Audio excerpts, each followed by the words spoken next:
Heroes and villains, now is the time for us to choose sides. Welcome to the podcast where we discuss how to outmaneuver your opponents. I'm Faith, and I'm here with Jrod and his Dudeness. A quick thank you to FFG, who gave us 2 cards to spoil on Thursday, and a thank you to everyone who tuned in to watch our spoiler video for Lady Proxima and Xanadu's Blood. Last week, we had some pretty major card spoilers. So, Jrod, what was your favorite spoiler since Memorial Day? Yeah, my number one favorite card was definitely Darth Maul. Or I'm sorry, excuse me, just Maul. Shadow Collective Visionary. No Darth in there. This is him from the Han Solo movie. He is a 7-cost command villainy ground unit. He has 7 attack, 6 defense. Force Underworld keywords or tags. Keywords are Ambush and Overwhelm, and as we know, are pretty good together. They are 2 best friends in the same pod there that you'll want to always put together. And he has a third ability. On attack, you may choose another friendly Underworld unit. If you do all combat damage that would be dealt to this unit during this attack is dealt to the chosen unit instead.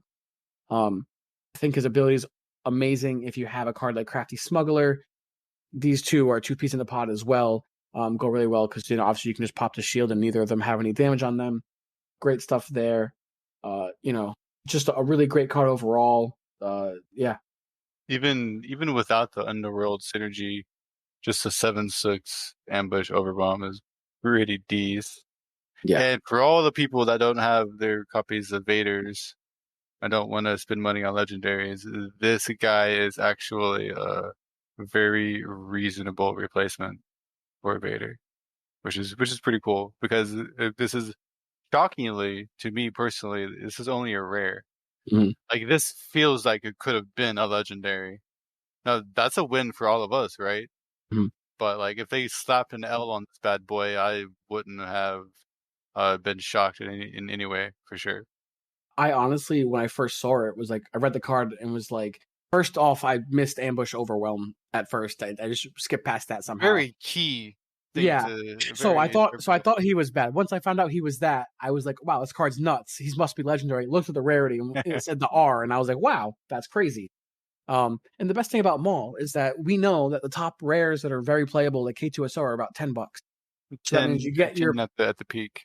Yeah. So like you're at worst spending $45, which is like still less than the Darth. And I'm of the opinion that like Red 3 K2SO were so expensive because they were slam dunk easy 3-0s. And any deck that was in those colors, you win a 3 of them. I'm not 100% sold that every green villain deck will want 3 copies of Maul slam dunk easy choice. So that is going to affect, it's like it's price ceiling, right? Yeah, it's how desirable it is. That it's certainly going to be desirable. But I'm hesitant to say it's slam dunk 3 of in any green deck, but we'll see. I think we have to give out kind of a big shout out to FFG because I'm sure they could have slapped an L on here as Maul's also one of the popular characters. 100%. This feels like a bone to the fan base, right? I think they understood with Kylo's ship how important that would be, and they didn't want to have multiple cards like that in Legendary. And they did say that power level wasn't solely set with the L. And this is proof right here that in the pudding that Maul is very powerful and a very good card, and he's not a legendary, which is just like big round of applause for FFG. Big win for them in my book. Well, you mentioned Crafty Smuggler was one card that is nice with Maul because it absorbs all the damage. Another card that's an Underworld that we got spoiled this week was Lone Pike. Lone Pike is a 4-cost Vigilance Villainy card. That's a 4/6, again Underworld. And it also has a smuggle for 5, so you can play that out as well. One of its big benefits, though, is it has an on-attack trigger. And on attack, you may give a shield token to an enemy unit. If you do, give a shield token to a friendly unit. Very kind of interesting card design. We don't really have anything like this exactly yet. But what's interesting about it is you get to choose which unit gets the opponent's shield and which unit gets your shield. So, while that is a downside to give your opponent something that helps them, it does get a little bit mitigated because you can, like, if you're having a ground battle and they have a unit in space that you don't care about, you can put the shield over there. Or vice versa. If they have this ground unit that isn't bothering you much, you can put the shield on. You can put the shield on that, and that way you keep their space unit open. But you get to choose where it goes, and that's kind of an interesting thing. The other ability, giving one of your guys a shield, doesn't have to go on Lone Pike, but it can go on Lone Pike, so it can also eat that damage for Maul. Yeah, absolutely. Okay, I would say this card is interesting. I don't know what to think of this card because in my mind, it's pretty much always going to be on attack, give itself a shield, and shield some other random enemy unit. And I think if they are trying to lane dodge, it makes 100% sense just to slap a shield on the unit in the other lane, right? Because who cares about it? But I mean, I don't know if that's going to be good. It is interesting that it's only a 5-cost smuggle. Usually, that +2 is the threshold for having to smuggle, but this only smuggles in for 5. Mm-hmm. So this could end up being a reasonable smuggle card. Because even if for 5, a 4/6 isn't like amazing, but it's like not the total worst, right? Well, also, like you're not actually playing a card from your hand. Exactly, you're So smuggling. like, yeah. So I think that's where this card's power level is, and it's Is like the 5 smuggle. for 10 power with 10 stats is like pretty on rate. It's not like above rate where you're like, wow, this is super good, right? Where Right. like the 4 cost 4/6 is like actually a good stat line to have. So it's Definitely above curve for there. yeah. So you're like cool playing it on 4, but we're supposed to early. You're not mad about it because you can just smuggle it out on 5, which like in these control decks, I think is kind of where you want to be. So I imagine this card will see play just because the stats are decent and you can smuggle it. I'm not saying it's a slam dunk in every deck, but I could definitely see it being a very reasonable card for a lot of the blue villainy decks. Well, whether you're running Maul or you're running Lone Pike, they're probably going to be good in like a blue-green Krennic deck. I would probably run in that kind of deck. Dudeness, what kind of card did you like out of the newly spoiled stuff? What did I like? No. Yeah. So honestly, though, I think the spiciest card that was been revealed since the last thing we've covered, Mm-hmm. Mr. Cad Bane, the new villainy cunning leader, spoiled along the same day that we spoiled our cards. They definitely synergize with them, but I kind of played a little bit with them with Faith the other night, just playing around, and his abilities seemed pretty good. Obviously, I paired it with Tarkentown because that's what you do. Yep. But I didn't hate it. It was kind of cool. Is it better than just playing Boba Fett instead? I don't know. But the ability to ping stuff for free is pretty rad. And there was even one situation where I basically got to kill a unit for free because I ping it first round and then the next round, just finish it off. Yep. I mean, the dude has like just free value. What do you think about him in Limited? Oh, in Limited, he's going to be slam dunk. Oh, like he's going to be a top tier Limited leader for sure, I think. It's actually just free damage. And it's not even that it's free. It's like not even an action. It's literally it just happens when you play a card. So on cards you're already just playing. You're just like, all right, deal damage to one of your boys. Mm-hmm. And very rarely is that going to be something you don't want to be doing. Just for those at home that maybe don't have the card in front of them, how it works is when you play an Underworld card, you choose an opponent, and then that opponent chooses a unit that they control, and then they deal damage to that unit. So you don't get total control on where that damage goes. But I mean, obviously, if they only have one unit out, you have absolute control of where that goes. Yes. But which happens a lot early on. If you go, it's almost a dude where you don't mind going second. They play a unit, and then you play a unit and ping it for free. And if you're playing Target Town, you just clear it right there. And like, I mean, against another aggro deck, that's just backbreaking to say the least. Like you're so far behind when they just eliminate your turn 1 play. Also say in non-premier, but in Twin Sun, this card could be very interesting as well because I feel like in Twin Suns right now, like just playing like random Sentinels is kind of the way to go. So people kind of like not attack you and just go a different direction. But like with Cad Bane, you could just be like, yeah, take a damage, pick where you want. You have one unit, put it on your Sentinel, and then it makes it maybe a little bit more enticing to attack a Sentinel if you can like kill it without one extra damage on it, And it was kind of funny in our testing in the games we played with Faith.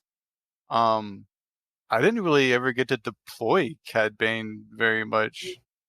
Like it almost didn't really matter. So I was like, that was kind of weird. So I can't really say for his like leader deploy side, his unit side. Do you think that he will like? You think there will be a time you'll run him because in constructed because Boba exists? We don't really see a lot of Boba Red, for instance. That was kind of the past. We don't see as much now. Do you think like a red CAD could be a thing instead of Boba Red? Green seems like Boba might still take precedence. So For sure. I mean, like I said, just target talent is a thing. Basically, just eliminating one of your opponent's units for free at one point in the game. Like, is that good enough? Maybe. Boba could already do that with like ISB agent.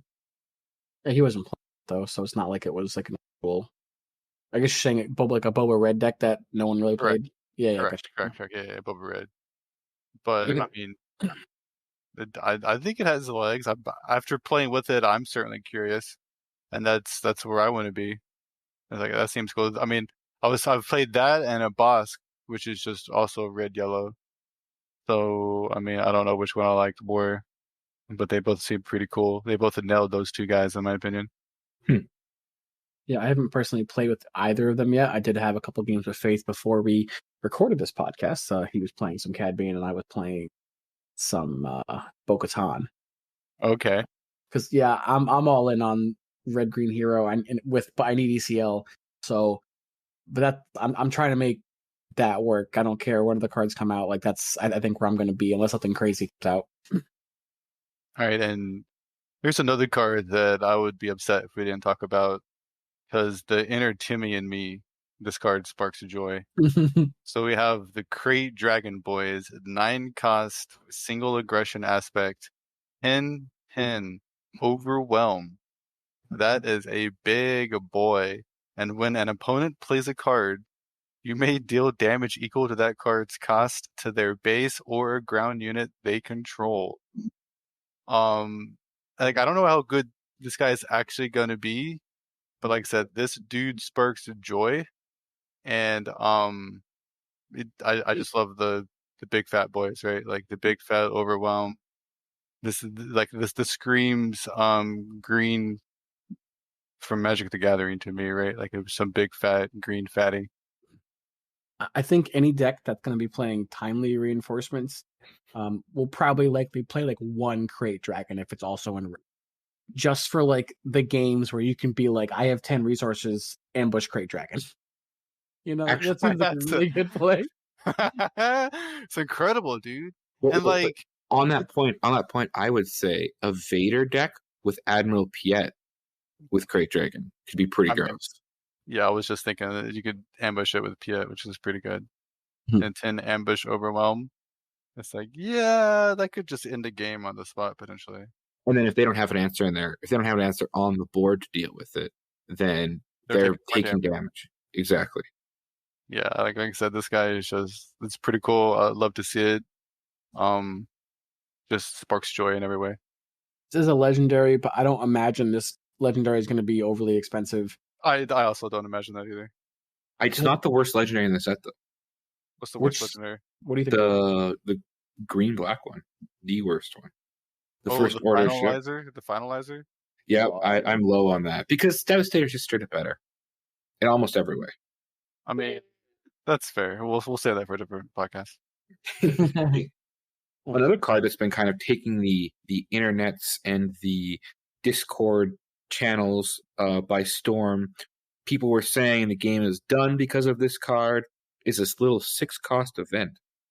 He's gonna steal my card. He's gonna steal your thunder, dude. Rivals Ball. You're my rival now. You're gonna fall. Well, then why don't you tell us what it does then? Well, in that case, it's a 6-cost event. Vigilance, tactic, and all it says is defeat a unit. It's real simple. It's 3 words, but boy, are those 3 words really important. Because what this one doesn't say is non-leader.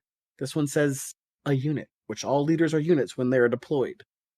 So this card will definitely shake up how things are played, I feel like. people on the internet are definitely like kind of split on like how it'll be played, and I would imagine it would be a 2 of minimum main deck for most blue decks. You think Kind, so? I do. Oh, I don't. I think it will be at some point because it's gonna have to be. I think it replaces Vanquish if they were playing any Vanquish. If they're playing 2 Vanquish main deck already, Yeah. then there's just like straight up cut that 2 Rivals Fall. I could see that. So we've got 4 removals that just kind of remove something. You've got Takedown, which is a unit has to have less than 5 health. Fell the Dragon, which is a non-leader, has to have 5 or more power. 4. We've got. Is it 5 or more power? It's 5 or more power, yes. Right. And it's non-leader. It's non-leader. That's the important part there. Yep. Vanquish, which is defeat any unit that's not a leader. And now this card. It definitely this card and the other and Fell the Dragon and Takedown seem to be squishing in on Vanquish. So Vanquish has a pretty narrow window, which is good. Yeah, I mean, when I first saw Vanquish, I was like, okay, this is a set 1 removal to have it, but it's not going to be, the best. I was waiting for the removal, and I didn't think we get it this soon that was able to defeat a leader. But also of note, this is a single aspect card, so we can imagine that at some point we will get a card in double aspects that will say defeat a unit for 5. Like I wholeheartedly believe at some point we're going to get that, and that card will be bananas, and it would probably be a rare or legendary. The fact you're mentioning it's single aspect, though, it's actually really interesting with the art that they chose, because you do have good and bad in the art that are fighting each other. It makes a lot of sense. Look with this Rivals Fall thing. I mean, beautiful art. This card could look. I was going to look great in hyperspace, dude. Yeah. Yes. So it's just interesting how they chose it. It's just, again, interesting because of how it's squishing Vanquish. How Vanquish is a very narrow window, which is good. Well, since Fate stole my thunder on Rivals Fall, I'll throw us one more. One more, dude? One more. And I don't know how this card's going to be. It's an interesting card. I think it's either going to be really good or really bad, and there's not going to be much in between with it. And it'll be on how the meta shakes out, I think. But it's a 4-cost event, command heroism, plan. The card's name is Rule with Respect, and it says a friendly unit captures each enemy non-leader unit that attacked your base this phase. So this is technically a board wipe, kind of. And I say kind of because obviously the units have to attack your base, which as a control deck, you don't really want that. However, heroism does have a lot of healing in it. So if you were to pair this with like a green-blue shell or a command vigilant shell, you could potentially have this card and then attack with a unit that has some healing and then heal your base back up. Do I think it's amazing off the rip? No, I don't. I don't think it's a card that's going to slam dunk, absolutely change the meta, insane card.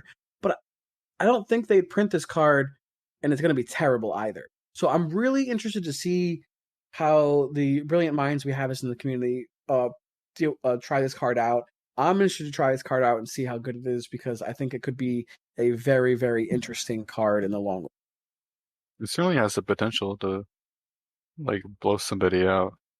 Like just remove their whole they do have to attack your base each phase, so obviously you've just eaten a lot of damage. But I don't know. Like we'll have to see how good capture ends up being, right?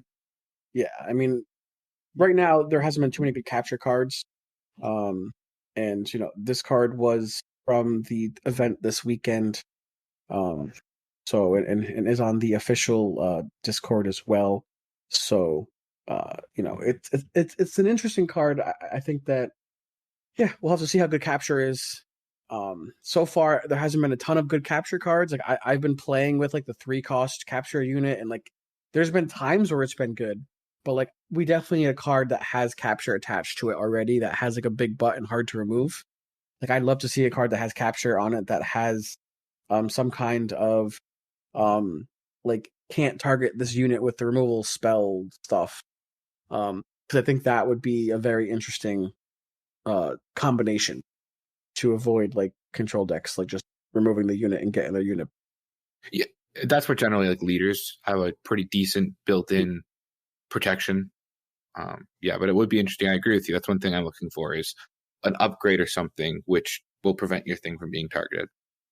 It seems double blue or like even blue yellow to me. Faith, you only gave us one card. So what else you got? Well, technically, I gave us Rivals Fall, but I'm not your Yeah. rival. So I can, yeah. But I think we did have some interesting cards, as I said. One thing I've been trying out is Stolen Land Speeder, which is a 1-cost 3/2 underworld vehicle speeder, which has a when played. If you played this unit from your hand, an opponent takes control of it. Then it has a bounty. If you own this unit, play it from your discard pile for free and give an experience token to it. Thematically, this is a really cool card where it's like it's the stolen land speeder. That's why your opponent has it. They stole it from you. And then when you get it back, it becomes even stronger. It seems really good with Bosk. That's why I've been playing it, because Bosk has the built-in ability to deal a damage with a bounty to a unit with a bounty. So you're able to, in 2 turns, take this out.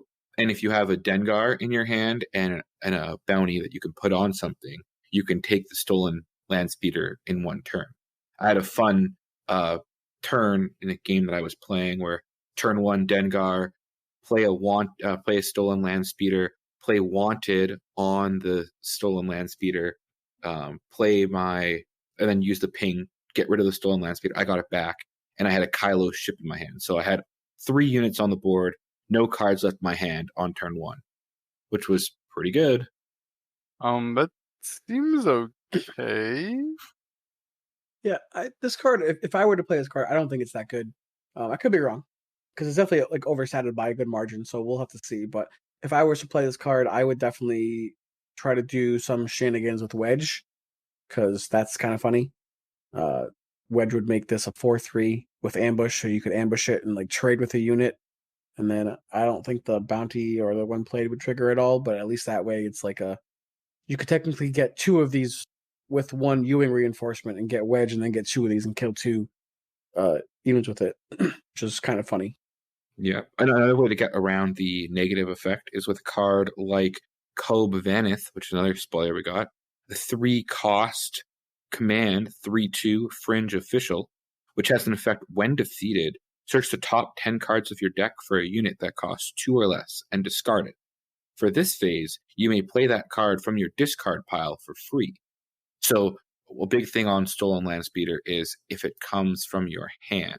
So cards like this, which get around that area you're playing the card from, give you the ability to not have to give the Stolen Land Speeder over to your opponent.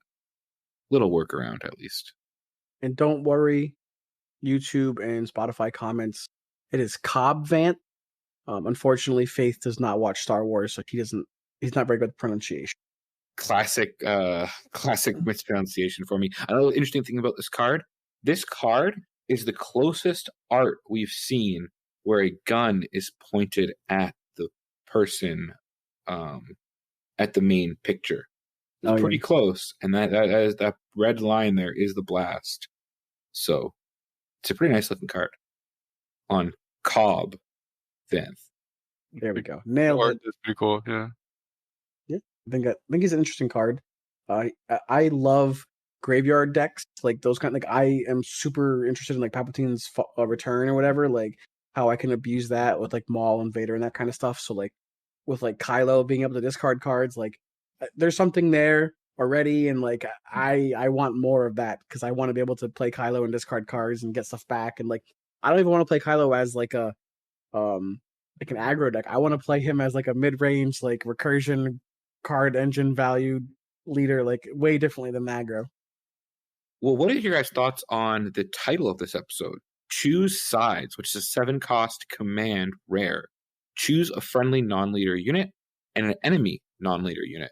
Exchange control of those units. I love this card. I think it's awesome. It has Crosshair and Hunter on it.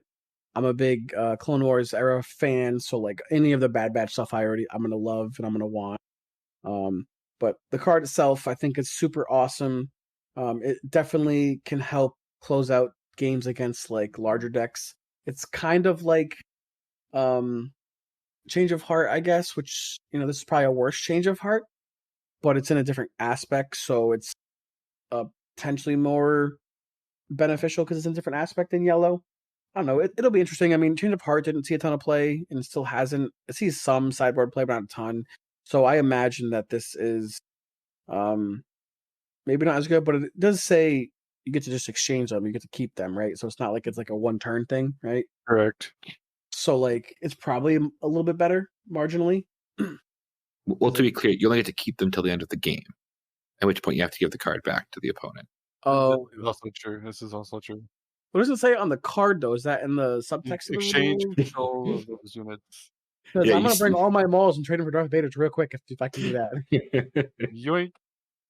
But this card feels like it's gonna find a home in somebody's jank. I don't think it's gonna find an actual home in a competitive premier deck. But that's just my initial impressions. This will be in all my Twin Suns decks. I'm gonna be very clear about that. Because I absolutely want to swap units with people. I'll put all the dirtiest things ever and swap them for your good stuff. I mean, yeah, I could see Twin Suns. Well, there's a lot of good spoilers there, and hopefully we get to play with those cards soon. I want to now turn to our podcast mailbag. If you are not a part of our Discord, you can look in our comments below in the description, and there'll be a link for that there. Come and join. You'll find the channel for podcast mailbag, and your question could be answered on our episode. So, this is from Moonbear. Moonbear asks, which TCG mechanic from another game are you excited to see a SWU spin on in future sets? I mean, I was just kind of thinking the other day, just straight up copying basically word for word treasure tokens, but instead just calling them resource crates. And it's a one-time bust open and you can generate a resource. I think that'd be an interesting way to get some ramp. You know, a unit comes into play, it creates a resource crate. Hey, that's cool, right? And I Would that just be want like? to see more Would and that be more like tokens. would that be an upgrade thing? So that way they could like they could get rid of the upgrade before you use it, kind of thing, or Maybe. That's a good question that I hadn't thought too far into. I haven't the foggiest idea how they would actually implement it, but I think it would be cool. Just help Just your ramp. Like it's like a temporary ramp, you know? Just feels like better than a permanent ramp. just to clarify, we are not game designers, so this isn't going to be the most fleshed out, balanced thing we're talking about. But I mean, the foggiest, yeah, but I mean, I think they could work, and thematically, like a resource crate makes sense. I'm going to give the cheater answer, and that is next set. I imagine we might get something like this with a token unit that's going to be like a 1/1 droid or something like that. That to me seems something we might get, and it's not overly a mechanic, I guess, but token units. interesting. And it's like another random mechanic, like the ability to keep your unit from being targeted in some way, shape, or form. Whether that's an extra cost to target it, or just straight up you cannot target it with your event. I'm waiting for something like that. I don't know if it's going to be just a unique unit with a unique effect, but I would imagine we'll see it as a keyword eventually, something like it. I would love to see something like along the lines of like a trap card from Yu-Gi-Oh, where like you play it before you need it, right? It just sits there. And it kind of just hangs out, and your opponent doesn't know what it is, and it could be multiple of them. And then when you need it, you can like respond almost in a way. But it's like you have to like think about it ahead of time and plan it out, so it's not just so it still has the action for action thing. It's not really an instant, but it kind of is. Like I don't want one to be like stop whatever your opponent does from happening. Like I don't want like a counter spell kind of thing like that, but I want it to be like if your unit would take lethal damage, it lives with one. Like something like that could be like really interesting and really impactful. That's probably too powerful, depending on how it was costed or whatever. But that ability is very powerful. But like that kind of stuff for like, your unit was defeated, you can turn this over and you can put the unit back in your hand or back into play or something. I don't know. Just having an option where if you plan ahead and use it properly, it can really benefit you if you're playing it in against the right opponent in the right deck, etc. Yeah, honestly, I sort of imagine we'll get something like that eventually. I wonder if it'll be like a maybe not a smuggle card, but something in your resource row that like you can trigger if an effect happens. Like play this card if a unit is defeated this turn, and then like you could play it from your resource pool. So it's not an exact instant, but it's something that maybe doesn't cost an action. Those would be pretty powerful effects, so I imagine. So I imagine they have to be like relatively overcosted for it to be able to work. Yes, I would agree with that. There was a game that had these effects like shields that you had to attack your opponent's base and get rid of. But then there were some cards with these shield breakers. So when those shields were popped, they might have an effect. So that's kind of an idea that would be similar with the resource row, I would imagine. I mean, this is kind of like we talked a little bit about it, but maybe like a goal. I'm thinking like fusion monsters from or ritual monsters, sorry, from Yu-Gi-Oh, where you had to like do something to let it come out. And so a similar thing could be like the Kessel run, where you have to fulfill certain conditions in order to do it, and then an effect happened. Another one could be like build the Death Star. Don't even get. Oh, I would love like a hero's journey or a villain's journey where it's like it's kind of like a base. You start with it and play, and you have to like accomplish certain things, and you get like some like super cool like bonus for doing it. Like things like that are definitely potentials. Yeah, like that would be, I think, super fun and super cool to have. Like, oh yeah, have Han Solo and Millennium Falcon on the battlefield at the same time. They get like +4/+4. You know what I mean? Like that would be. You can have two units and then they confuse and have yeah. But yeah, so something like that I think could be interesting. That's a thing, another aspect to expand the game. Definitely. Like honestly, I mean, we're in this game's infancy. Like we're barely over 50% of just revealed for set number 2, right? And how many sets do other games have that have been around for years and years and years? So it's like whenever we get year 5, this game's gonna be cray. I mean, this time next year, we'll be heading into our 5th set. And like the game is gonna be like we're gonna be laughing at the decks that we are playing right now. I hope not. Well, no, because we'll be like, wow, imagine how bad that deck is compared to these decks now. Like just because like we have more cards, it's inherently gonna happen. Like you can say power level, but like there's just more cards, so like there's more constructed viable cards in all these sets. So like we're just gonna have the power level of all decks has to go up. It can't not go up. Sure. I think like what would be funny is to say like, Wing Leader was such a powerful card in so many decks because like in set 1, Rebels is such a small theme. There'll be new aggro decks that come out that will not be running Wing Leader, and that'll be good though. But it'll be kind of funny to think, this card was in every single basically hero deck. I just want to say on the podcast that I did not think Wing Leader was a good card at all. Now, it was fine in set 1. I thought it was a reasonable draft card. I always thought that. I never thought it was good enough for Premier. I was clearly wrong for set 1 meta. It was good enough for Premier in set 1 meta. Yeah. Here on out, I do not think it will be good enough unless there's a specific Rebel deck for it to be played. I don't think it will be good enough. My aim is to prove this man wrong. Yes, and you too can prove Jrod wrong. Go win your locals with Wing Leader and make sure you take a picture and tag Jrod in it so that way he knows how wrong he is. Never wrong. Well, thank you everyone for listening. That's all the time we have today. So let us know in the comments what your favorite card spoiled in set 2 is.